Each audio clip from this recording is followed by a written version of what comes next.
Hi friends, welcome to our channel Biology Need View. இன்னைக்கு நம்ம சேனல்ல என்ன பார்க்க போறோம்னா நம்ம 12th molecular basis of inheritanceல இருக்க சின்ன சப் டாபிக் தான்.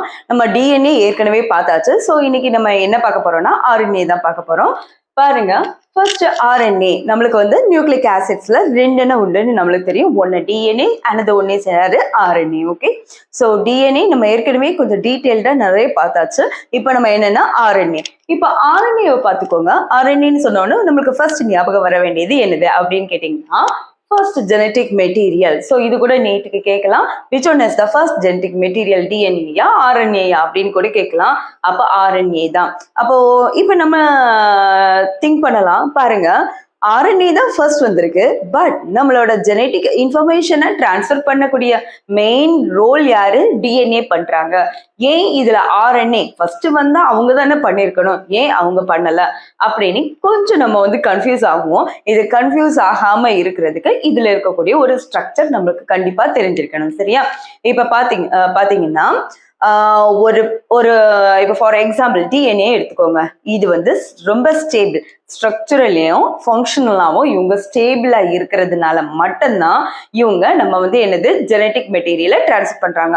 பட் இந்த RNA எடுத்துக்கிட்டிங்கன்னா வெரி ரியாக்டிவ். ஓகேயா? ஸோ அதனால தான் அவங்க வந்து என்னதான் இருக்கு, ஸ்டில் அவங்க வந்து என்னது ஃபர்ஸ்ட் ஜெனட்டிக் மெட்டீரியலா இருந்தாலும் நம்மளோட இன்ஃபர்மேஷனை டிரான்ஸ்ஃபர் பண்ணல. ஓகேயா?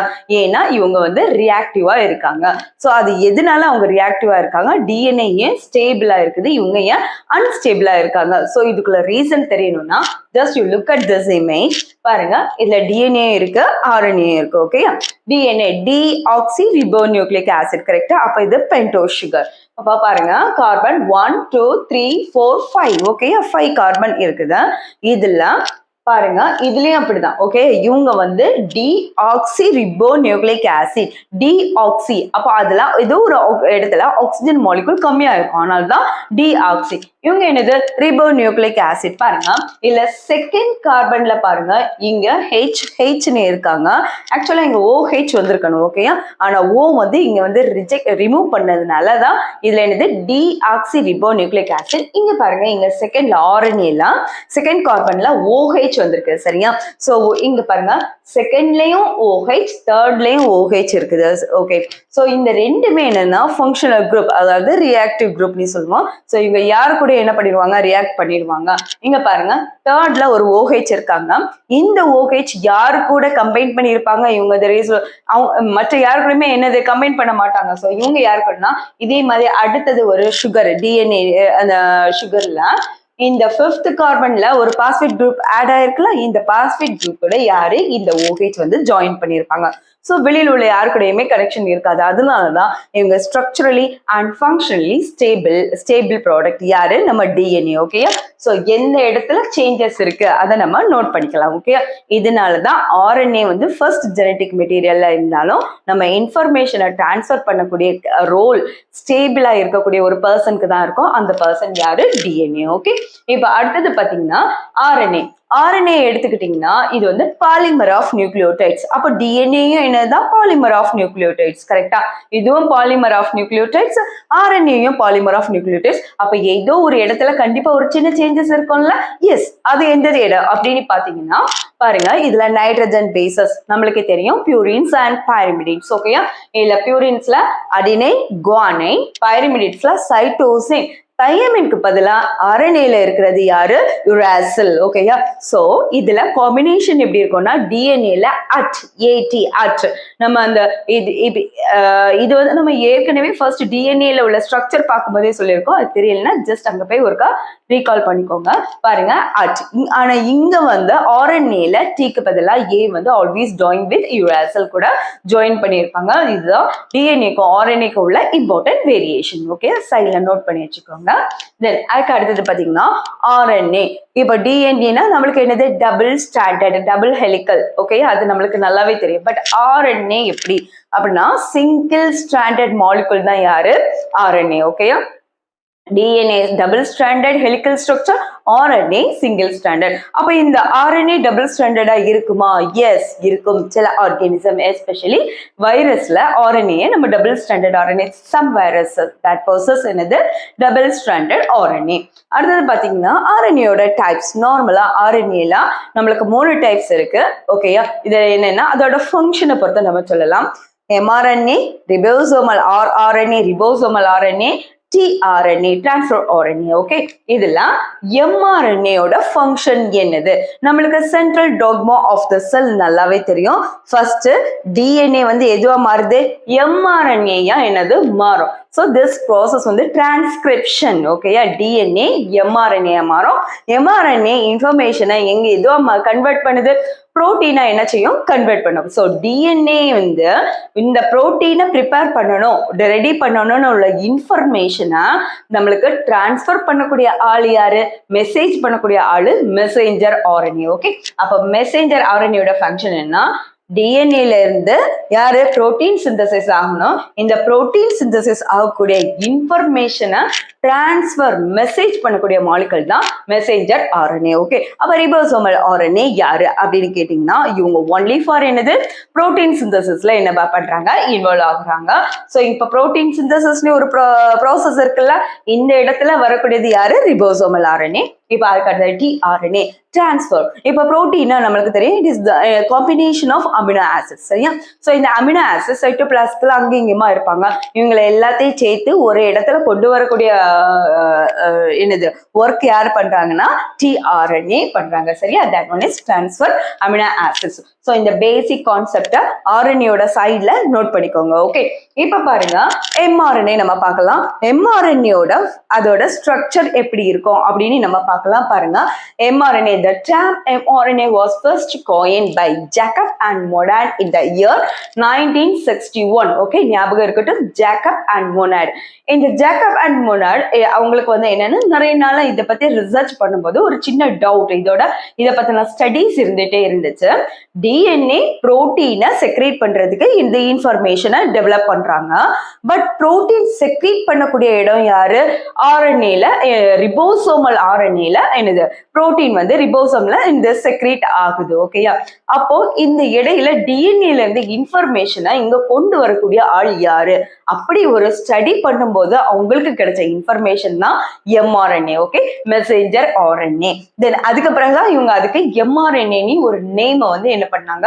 கொடுத்தாங்க. இப்ப அதுக்கு அடுத்தது பாத்தீங்கன்னா RNA, அதாவது இந்த RNA பாத்தீங்கன்னா synthesized from, இப்ப ஒரு RNA வந்து எங்க இருந்து, இப்ப அப்போ ஒரு சின்ன இன்ஃபர்மேஷன் தான், DNA தான் எல்லாமே. இந்த RNA எங்க இருந்து வர்றாங்க அப்படின்னு பாத்தீங்கன்னா DNA ஒரு டெம்ப்ளேட்னா ஒரு அச்சு. ஓகேயா? இந்த அச்சு மாதிரி வச்சு அதுல இருந்து டெவலப் ஆகுறது தான் யாரு? RNA. அப்ப DNA இருந்து டெவலப் ஆகக்கூடிய இந்த RNA-க்கு பேரு mRNA. ஓகேயா? நம்ம mRNA பத்தி தான் படிச்சுட்டு இருக்கோம். ஃபார் எக்ஸாம்பிள், இதுல DNA எடுத்துக்கோங்க, 5' to 3' இருக்குது. இப்ப பாருங்க, ஒவ்வொரு DNA-ல பாத்தீங்கன்னா கோடிங் சீக்வன்ஸும் இருப்பாங்க, நான் கோடிங் சீக்வன்ஸும் இருப்பாங்க. ஓகே, இதுல கோடிங் சீக்வன்ஸ் வந்து ஃபங்க்ஷனல் டைப், நான் கோடிங் சீக்வன்ஸ்ல எந்த ஒரு ஃபங்க்ஷனும் அதுல இன்டிமேட் ஆயிருக்காது. ஸோ இங்க இருந்து ஒரு டெம்ப்ளேட்டா mRNA மாறும்போது பாருங்க, இந்த இடத்துலயும் யார் இருக்காங்க? கோடிங்கும் இருப்பாங்க, நான் கோடிங்கும் இருப்பாங்க. சரியா? ஸோ இந்த RNA-க்கு பேரு hnRNA சொல்லுவாங்க. பாருங்க, ஸோ இதுல கோடிங் சீக்வன்ஸ்க்கு வந்து எக்ஸான்ஸ், நான் கோடிங் சீக்வன்ஸ்க்கு இன்ட்ரான்ஸ். இப்ப இந்த எக்ஸான்ஸ் இன்ட்ரான்ஸ் நிறைய பேர் என்ன பண்ணுவாங்கன்னா கன்ஃபியூஸ் பண்ணிக்குவாங்க. ஸோ இது எப்படி நீங்க கன்ஃபியூஸ் ஆகாம இருக்கணும்? இன்ட்ரான்ஸ்ல என்னன்னு ஒரு லெட்டர் இருக்குதா? அப்ப என் வந்து யார்? அப்ப என் வந்துன்னா நான் கோடிங் சீக்வன்ஸ், என் ஃபார் நான் கோடிங் சீக்வன்ஸ். ஸோ எக்ஸான்ஸ் எல்லாம் கோடிங் சீக்வன்ஸ், ஐ ஃபார் என்னது இன்ட்ரான்ஸ் எல்லாம் யாரு? நான் கோடிங் சீக்வன்ஸ். ஓகே, இது வந்து என்னன்னா hnRNA. இப்ப ரிபோசோமல் RNA கிடையாது. தென் இப்போ இத ரிபோசோமல் RNA நம்ம என்ன பண்ணணும்? மாத்தணும். இது மாத்துறதுக்கு இங்க யாரெல்லாம் இருக்காங்க, யாரெல்லாம் வர்றாங்க அதை மட்டும் பார்க்கலாம். பாருங்க, எக்ஸான் வந்து கோடிங் கோடிங் பார்ட், இன்ட்ரான்ஸ் வந்து நான் கோடிங் பார்ட். ஓகேயா? ஸோ இந்த இடத்துல என்ன ப்ரொசீஜர், என்ன ப்ராசஸ் நடக்குது அப்படின்னு பார்த்தீங்கன்னா ஸ்ப்ளைசிங்னு ஒரு ப்ராசஸ் நடக்குது. அப்போ ஸ்ப்ளைசிங்னா இங்க யாரு, அதாவது டிவைட் பண்ணக்கூடிய அந்த ப்ராசஸ்க்கு தான் ஸ்ப்ளைசிங். இங்க எக்ஸான்ஸ் தனியா, இன்ட்ரான்ஸ் தனியா என்னதாகுது, டிவைட் ஆகுது. எக்ஸான்ஸ் வந்து நம்மளுக்கு கோடிங் பார்ட், ஃபங்க்ஷனல் பார்ட். ஓகேயா? பாருங்க, இதுல இந்த எக்ஸான் எக்ஸான் எக்ஸான் எக்ஸான் இது ஸ்ப்ளைசிங். ஸ்ப்ளைசிங்னா கட்டிங் தானே. கட்டிங்க்கு இப்ப வந்து எந்த என்சைம் யூஸ் பண்றாங்க அப்படின்னா எண்டோ நியூக்ளியஸ் என்சைம். ஸோ இது நீட் கொஸ்டின், ஞாபகம் வச்சுக்கோங்க. சரியா? இப்ப நம்மளுக்கு வந்து என்னது, எக்ஸான்ஸ் இன்ட்ரான்ஸ், எக்ஸான்ஸ் இன்ட்ரான்ஸ் ரெண்டும் என்னது ஆயாச்சு, டிவைட் ஆயாச்சு. டிவைட் ஆன பிறகு இந்த ஃபங்க்ஷனல் யூனிட் எல்லாம் ஜாயின் பண்றதுக்கு ஒரு என்சைம் இருக்காங்க. அந்த என்சைமோட நேம் என்னன்னா லிகேஸ். ஓகேயா? ஸோ இப்போ வந்து அந்த ஃபங்க்ஷன், அந்த கோடிங் சீக்வன்ஸ் எக்ஸான்ஸ் எல்லாம் என்ன பண்ணியாச்சு, ஜாயின் பண்ணியாச்சு. இப்ப ஜாயின் பண்ண பிறகு இது அவ்வளோ எங்க நடக்குதுன்னா நியூக்ளியஸ்ல அங்க நடந்துட்டு இருக்கு. சரியா? ஸோ நோட் பண்ணிக்கோங்க. இப்ப பாருங்க, இது வந்து என்னன்னா ஒரு அன்ஸ்டேபிள் மாலிகுல். ஓகேயா? இது இப்ப நம்ம ஸ்டேபிள் மாலிகுலா நம்ம என்ன செய்யணும், மாத்தணும். ஓகே? அப்ப இந்த ஸ்டேபிள் மாலிகுலா மாத்துறதுக்கு யாரெல்லாம் ஆட் ஆகுறாங்க, ஒரு கேப்பும் ஒரு டெய்லும் வந்து என்ன செய்திருவாங்க, ஆட் ஆயிடுவாங்க. சரியா? ஸோ இந்த கேப் வந்து எதுனா 5 பிரைம் எண்ட், டெய்ல் வந்து என்னன்னா 3 பிரைம் எண்ட்ல என்ன பண்ணுவாங்க, ஜாயின் பண்ணுவாங்க. பாருங்க, 5 பிரைம் எண்ட் இது யாரோட காம்பினேஷன் அப்படின்னு கேட்டீங்கன்னா that means methylated guanine. So அதுக்கிட்டே நோட் பண்ணிக்கோங்க, கேப்ல இருக்கிறது யாரு, methylated guanine. அப்போ டெய்ல இருக்கிறது யாரு அப்படின்னா பாலிஅடினைன் டெய்ல். ஓகேயா? ஏன்னு சொல்லி இருக்கும், அதுதான் பாலிஅடினைன் டெய்ல். இந்த ரெண்டு எப்ப வந்து இந்த ஃபங்க்ஷனல் குரூப் இந்த எக்ஸான்ஸ் கூட அட்டாச் ஆகுறாங்களோ அப்பதான் இந்த mRNA இப்ப என்னதாகுறாங்க, ஸ்டேபிள் ஆகுறாங்க. ஏனுமே இது வந்து நியூக்ளியஸ்ல இருக்கிறத எங்க கொண்டு வராங்க, சைட்டோபிளாசத்துக்கு ஆள் என்ன செய்தாச்சு, வந்தாச்சு. Okay? Bring to cytoplasm. Okay, சைட்டோபிளாசத்துக்கு வந்த பிறகு இப்ப இங்க பாருங்க, இது கூட அடிஷனலா 2 பேர் வந்து என்னதாகுறாங்க, ஆட் ஆகுறாங்க. இதுல ஃபர்ஸ்ட் கோடான் என்னன்னா ஸ்டார்டிங் கோடான், ஸ்டார்ட் கோடான் சொல்லுவாங்க. So start Godan AUG. இது எப்படி ஞாபகம்னா ஆகஸ்ட் அந்த மந்த் ஞாபகம் வச்சுக்கோங்க. ஓகே? ஸ்டார்ட் எப்ப ஸ்டார்ட் பண்றது, ஆகஸ்ட் மந்த் ஸ்டார்ட் பண்றோம். சோ AUG வந்து ஸ்டார்டிங் கோடான். ஸ்டாப் கோடான், நம்மளுக்கு ஸ்டாப் கோடானோட உங்களுக்கு அந்த 3 பேர் அது வந்து ஞாபகம் இருந்துன்னா கமெண்ட்ஸ்ல என்ன பண்ணுங்க, கமெண்ட் பண்ணுங்க. எல்லாமே நம்மளே சொல்லிட்டு இருந்தோம்னா நம்ம என்ன பண்ணுவோம், திரும்ப அதை பார்க்க மாட்டோம். சரியா? ஸோ ஸ்டாப் கோடான்ல 3 பேர் உண்டு. அந்த 3 பேர் உங்களுக்கு தெரிஞ்சது நம்ம கமெண்ட் பாக்ஸ்ல கமெண்ட் பண்ணுங்க. சரியா? கமெண்ட் செக்ஷன்ல.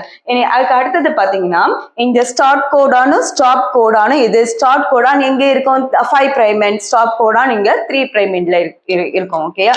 சோ இதுல இந்த சென்டர்ல ஃபங்க்ஷனல் பார்ட் இருக்குல்ல, அதுதான் யாரு, நம்மளோட ஸ்ட்ரக்சுரல் ஜீன். ஓகே? சோ இதுதான் mRNA-யோட ஸ்ட்ரக்சர். mRNA-யோட ஸ்ட்ரக்சர்ல யாரெல்லாம் இருக்காங்க, ஒரு கேப் இருப்பாங்க, ஒரு டெய்ல் இருப்பாங்க, ஸ்டார்டிங் கோடான் இருக்கும், அதே மாதிரி ஸ்டாப் கோடான் இருக்கும், சென்டர்ல இருக்கக்கூடியது ஸ்ட்ரக்சுரல் புரோட்டீன். ஓகே?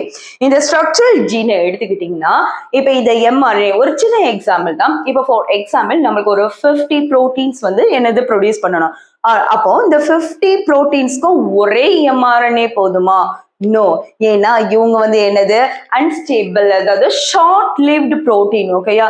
அதாவது அது ஒரு பர்டிகுலர் டைம் தான் இருப்பாங்க. அந்த டைம்குள்ள அவங்க என்ன பண்ணிருக்கணும், புரோட்டீனை ரெடி பண்ணி டெவலப் பண்ணிட்டு அதுக்கப்புறம் என்னதான் அவங்க வந்து ஓவர், அதோட அவங்களோட ஒர்க் வந்து ஓவர் ஆனா அவங்களும் ஓவர். சோ இப்ப பாத்தீங்கன்னா அப்ப 50 புரோட்டீன் வேணும்ல, 50 புரோட்டீனுக்கும் இதே ப்ரொசீஜர் திரும்ப திரும்ப திரும்ப நம்மளுக்கு ரிப்பீட் ஆயிட்டே இருக்கும். அதனாலதான் mRNA வந்து ஷார்ட் லிவ்டு, ரிபோசோமல் RNA-யும் tRNA-யும் ஸ்டேபிள் காம்போனன்ட். ஓகேயா? சோ இந்த செக்ஷன், இந்த mRNA-யோட ஸ்ட்ரக்சர் இது உங்களுக்கு படிச்ச நல்ல மனசுல ஆயிடுச்சுன்னா கண்டிப்பா லைக் பண்ணுங்க, ஷேர் பண்ணுங்க, மறக்காம சப்ஸ்கிரைப் பண்ணுங்க. நாளைக்கு இதே மாதிரி நம்ம இன்னொரு வீடியோல மீட் பண்ணலாம். Until then, bye from Dr. D. Usha Arasu. Thank you.